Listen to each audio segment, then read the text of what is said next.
Hello, everyone. My name is Stanley St. Rose, and today we're going to be talking about The Library of Babel, written by Jorge Luis Borges.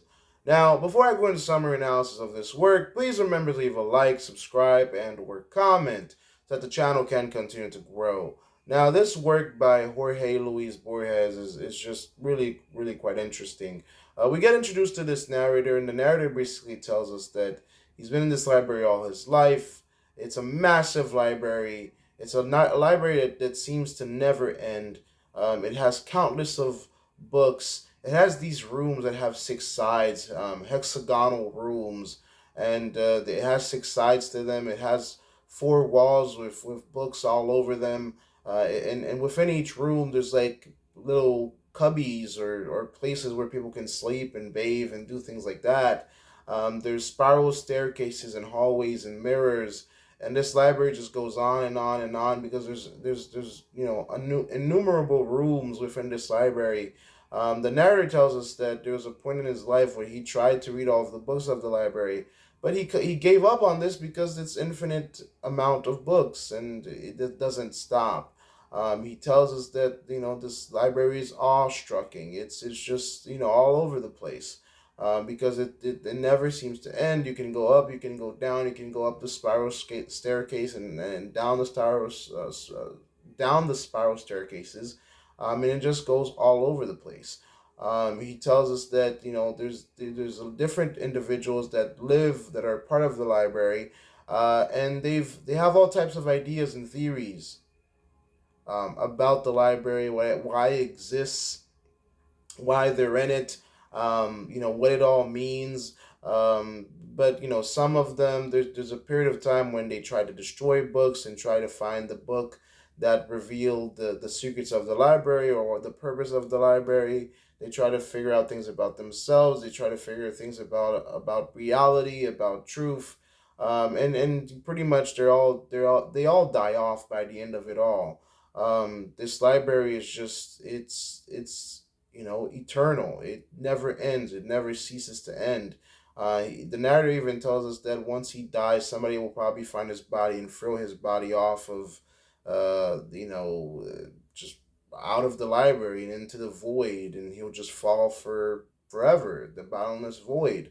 So this library is just this a massive thing, and the narrative tells us that it has to be made by God because it's just so grand, so enormous, so just it never ends. There's just books on books and books, and there's more books that are coming because there's space for knowledge and knowledge that hasn't been written down yet to be put into books and to be added to this library. It's just a never ending library that is mathematically perfect and in all types of ways. It seems as if everything is calculated and meticulously looked after. Every book in this library is 410 pages. Every line has a specific number. Every book has a specific thing that it follows. The rooms, the shapes, the angles. It's like the people that live within this library, they cannot overcome it. They cannot understand it. They cannot take in all of the knowledge. It's just redundant to try to even take in all of the knowledge. They explore. They try to do go here and there. They try to find the all of the borders of the library. They do all of that. Pretty much at the end of this work, it comes to the conclusion that the narrator is like there must be some type of spiritual or just overwhelming explanation for this library because they try to look for an explanation for an understanding for the reason why this library exists, but they can't find one. And ultimately, the narrator even tells us that he believes that the library will still goes on even after he's dead, and everybody he knows that lives in the library when they're dead and gone. So that's pretty much what happens within the Library of Babel. It's just, well, a work of awe in terms of deeper meaning, in terms of analysis. I mean, there's a lot to take in here. You have this place that's grand, that surpasses all of the knowledge of the people that live within it. It has secrets. There has to be a purpose to it. It's organized. It's well maintained. And yet, when you search out the books to figure out answers, well, that the people there are not satisfied. But the thing is that the library outlasts all of them. Whether they like the library or not, whether they understand it or not, it outlasts everybody because it just never ceases to end. So there's a lot to take in here about humans in terms of deeper meaning, in terms of analysis. Humans, there's a lot that we don't understand about the world around us. There's a lot we don't understand about the spiritual world. And some people don't even believe in the spiritual world. But this here, the library here, the Library of Babel. I mean, there's a lot to take in. I mean, Babel or Babel. When I saw the title of this short story, and I think about Babel, I think about the Bible. I think about there's a story about the Tower of Babel in the Bible, and that is a story about how God came down, saw that man created a Tower of Babel, and God created all of the languages of the world and spread humans throughout the earth, and the tower went down. Whenever you see the word Babel, whenever I see the word Babel, I'm always thinking about the Tower of Babel, and Babel is kind of a place of confusion, a place of of oddness, and also just misunderstanding. It's something that pretty much um, whenever you see the word Babel, it's something that's like kind of like something that surpasses thinking, and something that's just um, you know mind boggling, and it's a lot to take in because this library has all of its inhabitants mind boggled. They don't know what to do. They try to figure out answers, but every time they try to figure out an answer, they pretty much end in in a dead end.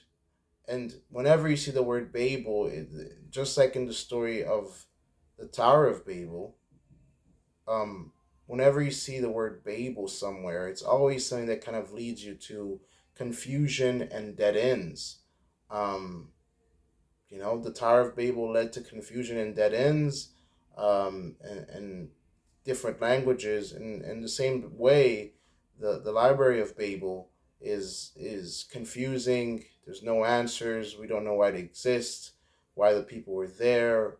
The people don't understand their own existence. They don't understand why the library exists. So everybody kind of ends up in a state of confusion and beguilement by the end of this short story. But there's a lot of order in this library also. The order with the words, the lines, the books, the reason as to why the books are 410 pages each, the rooms, the mathematics, the the the the fact that the library seems to be infinite. So there's several ideas, several proposals that the people or the individuals who live within the library, they propose a lot of ideas as to what the library is and why it was created. I mean, even the narrator states at some point, maybe God created this, and because God created it's kind of like it surpasses all types of knowledge or basic knowledge because it's something that's created by God. So again, this is a story that kind of brings to the mind something that's mathematically complex, and perhaps it's even you can't really understand what's going on here. So it says a lot about the characters, but ultimately the characters, they really get the worst of it because they spend their entire lives in this library trying to at least understand it. And the narrative pretty much tells us that they're all pretty gonna die and not understand anything about this Library of Babel. So there's a lot to reflect in within this work. But that's all I had to say about it. Please remember to leave a like, subscribe, and or comment, and I'll see you guys in the next video.